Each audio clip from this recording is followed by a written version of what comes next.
विदेशी व्यापारी। हर सुबह की तरह बादशाह अकबर का दरबार सजा हुआ था और तभी एक अनजान शख्स दौड़ता हुआ अंदर चला आया। तुम्हारी तारीफ। हुजूर, मेरा नाम जानी ईरानी है और मैं ईरान से यह व्यापार करने आया हूँ, पर मुझे ये नहीं पता था कि आपके देश आके मेरे साथ इतना बड़ा धोखा हो जाएगा। क्या? हमें सारी बात विस्तार से बताओ।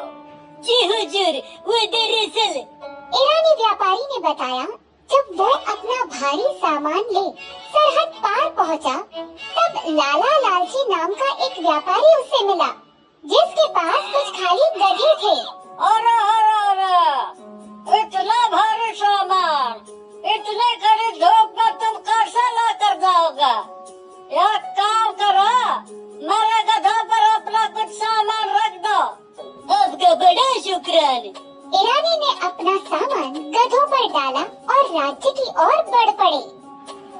कुछ देर बाद जब वो आगरा राज्य पहुँचे, तो ईरानी ने लाला का दोबारा शुक्रिया अदा किया और अपना सामान लौटाने को कहा, परंतु लाला तो एकदम से पलट गया।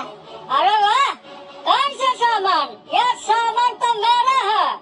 एक तो मैंने तुम्हारी रास्ता दिखाने में मदद की और तुम मेरे सामान पर ही नजर लगाए बैठे हो।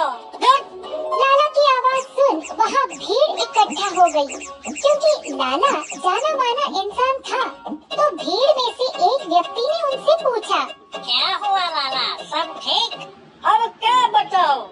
पता नहीं यह कौन व्यक्ति है जो मुझसे मेरा सामान छीनना चाहता है। बर्बाद। अनजान देश में घुसेड़ भीड़ को देख ईरानी व्यापारी ने मुद्दे को आगे बढ़ाना सही नहीं समझा और वो वहाँ से दौड़कर भाग निकला। तो इस तरह से मेरे 3000 सोने की मोहरों का सामान लूट लिया गया। अब आप ही मुझे इंसाफ दिलाओ। ये बात सिर्फ इंसाफ की नहीं, बल्कि मेरे देश के मान सम्मान की भी है। सिपाहियों, अभी के अभी लाला को ले आओ। फिर क्या? लाला को तुरंत दरबार में पेश किया, जिसे देख अकबर गुस्से में बोले, लाला, क्या ये ईरानी व्यापारी सही कह रहा है? तुमने इन्हें बेवकूफ बनाकर इनका सामान हड़प लिया। क्या? भला मैं ऐसा क्यों करूं? उल्टा ये मेरा सामान छीनना चाहता था।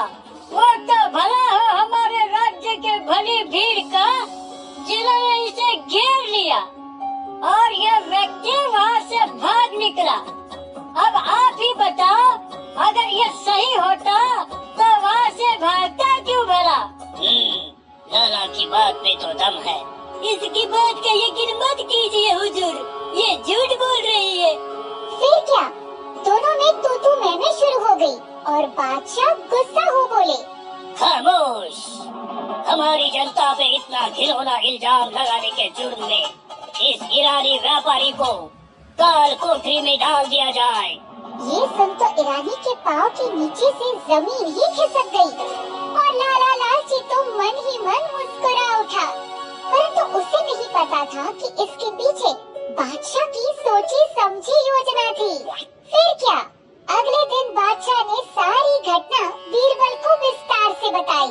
तो इसीलिए उसे काल कोठरी में डाल दिया।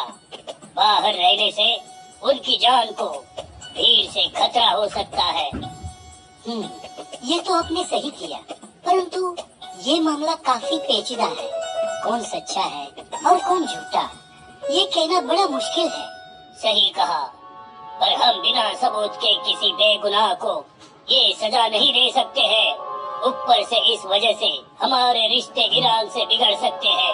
तो किसी भी हाल में हमें सच सामने लाना होगा। बीरबल ने इस पर खूब विचार किया, पर उन्हें भी समझ नहीं आ रहा था कि इस समस्या को कैसे सुलझाए।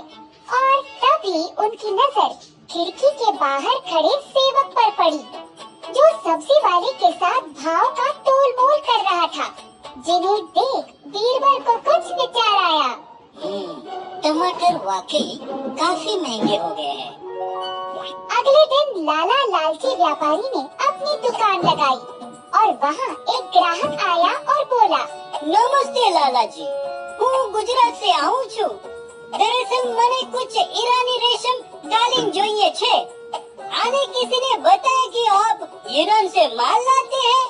हाँ हाँ महोदय, सही कहा आपने।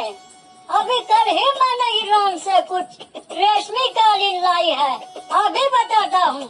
लाला ने अपने सेवक से वही माल लाने को कहा जो उसने जानी ईरानी से लूटे थे। उन कालीनों को देखकर ग्राहक बेहद खुश हो गया और बोला, सरस लालाजी, ये तो एकदम मस्त माल है। हाँ? ये सारी कालीन मुझे चाहिए। सही सही भाव लगा दो। वैसे तो ये बहुत महंगी है, पर आप इतने दूर से आए हैं, इसलिए आपको ये सारी कालीन केवल 3000 सोने की मोहरे के बदले दे दूंगा। तू 3000 बहु महंगी छे। હું તને 500 सोने के मोहरे से ज्यादा ये फुट्टी कोड़ी भी न दे सकूं छे। परवड़ता है तो बोलो, वरना मुंह तो चालो। ये सुन लाला विचार करने लगा। शायद मुझे 500 में बेच देना चाहिए। इसमें उस ईरानी व्यापारी का घाटा, मेरा कुछ नहीं जाता। ठीक है, हमारे राज्य में मेहमान को पूजा जाता है, इसलिए आप इसे 500 में ले लो। चलो लाओ पैसे। ये सुन वो ग्राहक बोला, रुपया तो काल कोठरी में मिलेंगे। क्या मतलब?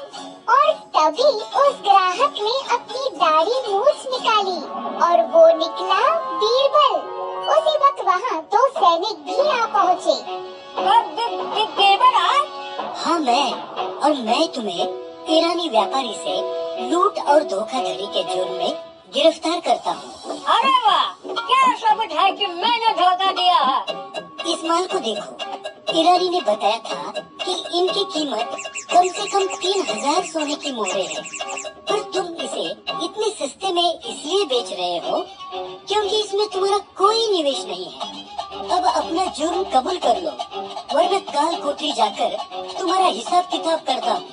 ये सुन लाला व्यापारी का सर शर्म से झुक गया और उसने अपना जुर्म कबूल कर लिया।